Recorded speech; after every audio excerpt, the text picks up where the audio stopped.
know you like the way I pop out. Let's go to Nini's. Another week, another knockout. A different city. My partner whip a 7-4 now. He think he win me, but I'ma ride this Chevy Mally until it's empty. And Pastor don't take dirty money. I like it filthy. She my Achilles. I'm out for millions, not just for memories. Been on a mission, did I mention it before? I can't be slipping till I'm... So one thing I've been thinking about is, what about all the developers here in Japan?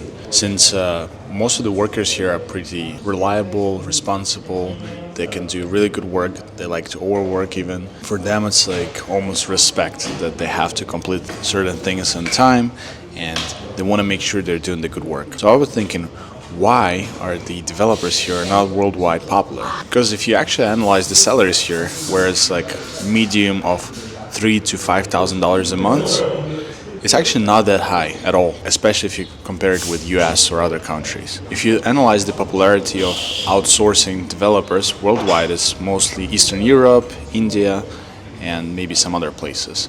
But I never hear any company that is outsourcing a lot of people from Japan, let's say. And so I was thinking about this, and then I realized, well, there's two factors probably. And the first one is the language barrier. A lot of people here do not speak English, and it doesn't look like it's something in their interest to study English just to get a job. The market here for IT doesn't usually require you to have English skills. Like I've been talking with one of the developers here, and he's simply speaking Japanese and he goes to the office here. So for him, he doesn't need to speak English. The second reason, I think, is the time zone. Maybe 9 a.m., 10 a.m.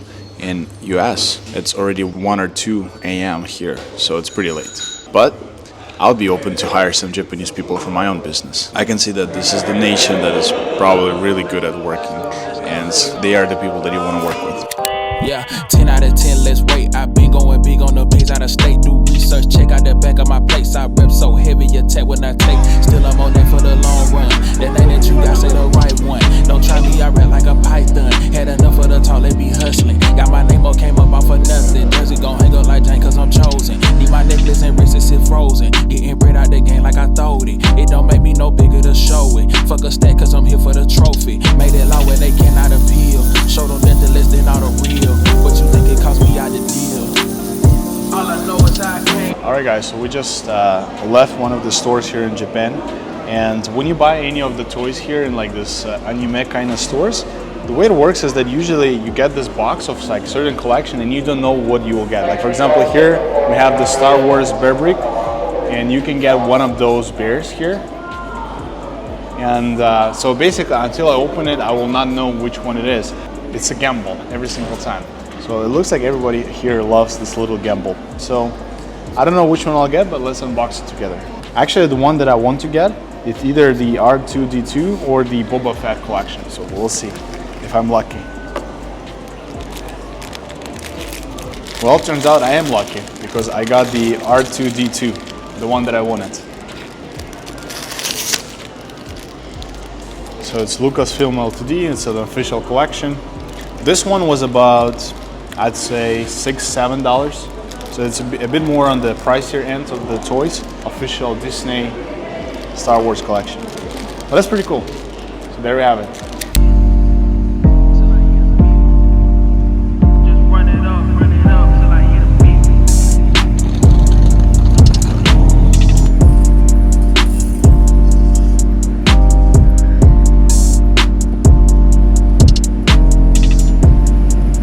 Have you heard of something called Kaizen? It's this Japanese idea that basically means continuous improvement. Nothing crazy or overwhelming, just tiny steps, every day, getting just a little bit better. I used to think that some changes had to be big and dramatic, like some overnight transformation. But Kaizen? It's the opposite. It's like, what if you just focus on improving one small thing today, then tomorrow another one, and then another. That's how big progress actually happens. The cool part? This isn't just for businesses or factories. Yeah, Toyota uses it, but it works for anything like habits, projects, your morning routine, whatever basically. Kaizen is really just about asking, how can I make this a little bit better? Not perfect, just better. And over time, these little improvements, they stack up. It's kind of changed how I look at everything. You don't need to be perfect to start. Just start and keep going. That's Kaizen. Small steps, big difference. Pick it up, pick it up. You see the drippy, I'm fitted up. Hop in my car and the giddy up. Secure the bag, yeah, I get the bus. Pick it up, pick it up, pick it up. You see the drippy, I'm fitted up. Hop in my car and the giddy up. Secure the bag, yeah, I get the bus. Pick it up, pick it up, pick it up. Ooh, I've been on the flex since flex zone. Neighborhood all in your eardrums. I ain't never scared like Bone Crush. Boy, I got God, don't fear none. You know, I realized that traveling to foreign countries like Japan is like building a startup or any online business. It is uncomfortable. You don't speak the language. You don't understand what's going on, but it's totally worth it. And they also have a lot of cool sayings, stuff like, if you see a nail, well, that means it's a time to fix it, or basically just their diligence, where if something has to be done, they will do it. And I think you can learn a lot about it, where you have to find something that you're good at, you have to find something that you're passionate about, and then execute on it.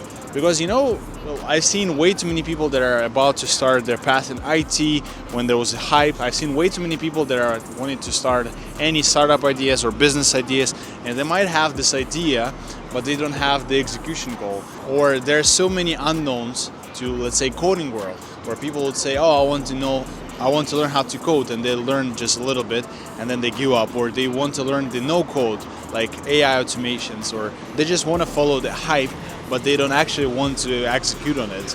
And that's why they're still noobs. And I think the reason is that because they didn't find their ikigai. And they're trying to find something that is just hyped, but they're not actually passionate about it and they don't want to study it. Like in my lexicon now, I'm trying to get rid of the words like ideas, like, oh, I have the idea.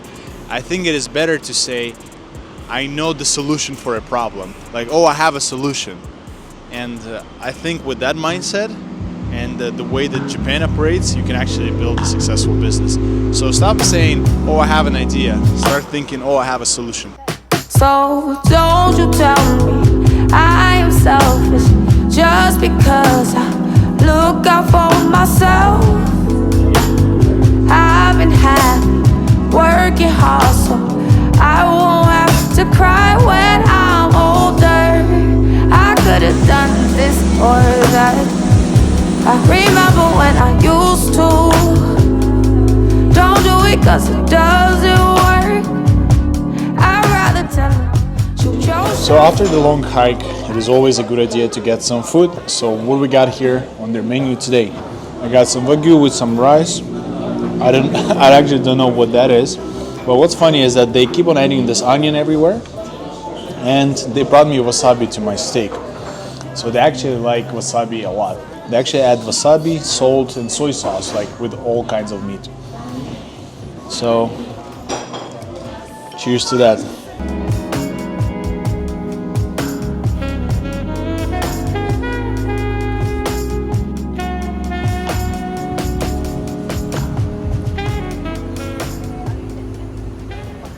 While I'm sitting here, I thought I'll tell you what are my thoughts about Japan and people here in general so far. Oh my gosh, it is actually, I'm getting like crazy wind.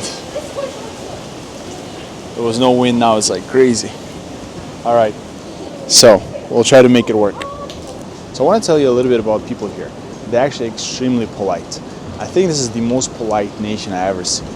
They're very respectful. Whenever you go to public places, they're super quiet. And whenever you come here to any store, they'll make you take off your shoes whenever you go to the dressing room. The shoes would already be super nicely done for you. Whenever you use the curtain, they will try to go and fix it for you. Whenever you say, I need to change my size, or what about this color, they would actually not just say, oh yeah, let me check. They'll actually run around the store and be super fast for you. Looks like they actually appreciate your time. Another crazy thing is, for example, a lot of the stores here, they have like this automatic doors. Whenever you come, they'll open. And whenever we bought something, most of those stores, the lady would jump or run to the door, will stand there so the door is open, and whenever we leave the store, the door would already be open, so we would not waste this extra 2 seconds. So that's like extreme service here. Now, besides that, whenever you come to like a metro or elevator or any public transport, basically, people are always super quiet. Like now I'm recording this video, but I'm using my DJI mic, so I'm not shouting, and I'm also on like, I'd say pretty quiet street. So I hope I'm not bothering anyone here. Actually, another cool part that I've noticed about Japanese people, they use a lot of emojis in real world. Like, I don't know how to explain it, but whenever you talk with them, like for example, when they say okay, they wouldn't just say okay. Most of the time they'll go okay, or whenever they say thank you, they always bow. What do they think about something? And they say, oh, it's cool. Like they'll give you thumbs up, okay, this. So that's actually pretty cool. I think it'll also be cool to mention the work aspect. I feel like so many people here, they're working so hard and so much. So basically, whenever you go to the subway, you feel like you just entered some office, and it's super quiet. A lot of people are on their laptops, almost everyone on their phones. And if you pay attention to why everybody's on their phone, it's either they're reading some news, playing video games, or chatting. That's like the top 3 activities they're doing here. And also, whenever you walk on the streets, like here's the street, as you can see, there is no places to sit. Like almost anywhere in the city, whenever you walk, there's no place to sit down. So it looks like the city is made for always, you just have to go from point A to B to metro, then to work, to home, to go for a walk. So it's like either be active or go somewhere or work. So I feel like that's the vibe. They also have like this private parks where you just pay this small fee to enter, and it's like this crazy big parks with thousands and thousands of trees. There they might have some benches, but just when it's a nice weather, people just lay in the grass. So it is still nice for chilling. Whenever I'm in places like this, I'm always thinking, if I were to move here, where would I work? Since I work remotely, I'm looking for some coffee shops where I can sit down, maybe take my laptop, do some quiet work, or put my headphones. And actually, to my surprise, there's not too many coffee shops that are super designed to work.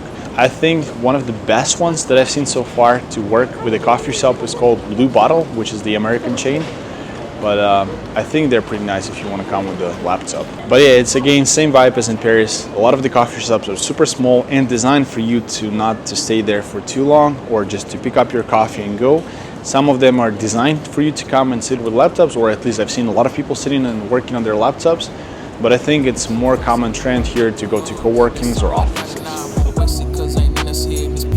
I know you like the way I pop out. Let's go hit Lennox. Another week, another knockout. A different city. My partner whip was 7-4 now. You think you with me, but I'ma ride the Chevy Mally until it's empty. And pastor don't take dirty money. I like it filthy. She my Achilles. I'm out for millies, not just for memories. Been on a mission, did I mention it before? I can't be slipping till I'm reaping what I sow. Keeping my rearview mirror empty when I'm riding out, cause ain't never worth risking this. How I'ma break bread with them, but my pockets down and my head ain't into this. That's why I gotta keep my hustle strong and not let them breathe too long. Never know who needs you. Reaping without giving it seed to. I am just seeing light when it's been years. Don't make no sense to me sometimes, but time and all it is. Perfected patience, taint my ego when I killed the pedo. This poetry is still my passion. Shot my nigga Theo. I had the vision way back when we smoked out the gazebo, that I would make my step in history just like all my heroes. It's way more glory in the story when you come from zero. Most sacrifices still the price, cause I know nothing free though. Ain't nothing. I know you like the way I pop out. Let's go hit Lennox. Another week, another knockout. A different city. My partner whip a 7-4 now. You think you win me, but I'ma ride the Chevy Mally until it's empty. I really like how some things are super detailed. When it was raining, most of the places have a special thing where you would put your umbrella to clean it so you don't make the place wet. Whenever I see some people, for example, with IKEA bag, even the bags that we would normally have in Europe, they actually have it as backpacks as an option, so it's more comfortable to carry around. Or their toilets, when you come to the toilet and it opens itself, it has different options to what do you want to do there. And just overall, these little things that are super convenient and comfortable that you'll normally not see in other places. One big downside here, though, as a foreigner, I think is the language barrier. Because here most people do not speak any English at all. Maybe they know like 5 to 10 words. And you can really feel it when you interact with the people. The prices for the food are not that bad. The service is amazing. People are friendly. It feels super safe. It's pretty clean. You don't see much or any drug addicts or homeless people on the streets. You have a lot of parks like this. The city itself has so many things to do, like museums, art galleries, restaurants, coffee shops, malls, cool streets. So many stores, way too many gadgets, way too many video game stuff, and way too many people. The biggest city in the world. So you can obviously find someone that is interesting for you. But again, be aware of the language barrier. I've also actually opened the Meetup app just to see what's going on in the city, and there's so many things to do, like picnics, volleyball, Google Meetups, entrepreneurial stuff. Just way too much stuff to do. I think the main downside in terms of prices is probably the real estate, but actually if you compare it to places like Dubai or maybe some Western Europe, it's actually not that bad, or far worse with the United States. But to my surprise, they actually have everything that you can think of. Everything works until like 10, 11. Some places work until like 5 a.m. And it makes the nightlife much more alive, because in my understanding, most of the nightlife in Europe is just bars or some restaurants, but that's boring. If you only go to bars or restaurants, where here you can actually just take a walk at 10 p.m. and it feels like you're not the only one on the streets, that just, you feel like you live in the city that is still alive. A lot of cool people around you, people doing fun stuff, places to stop by, maybe get some tea. And I feel like the world can learn so much from this place. And me personally, in the way that I do my creativity, my business, maybe design. And I really hope that you guys can find your Ikigai. And I'll see you in the next one.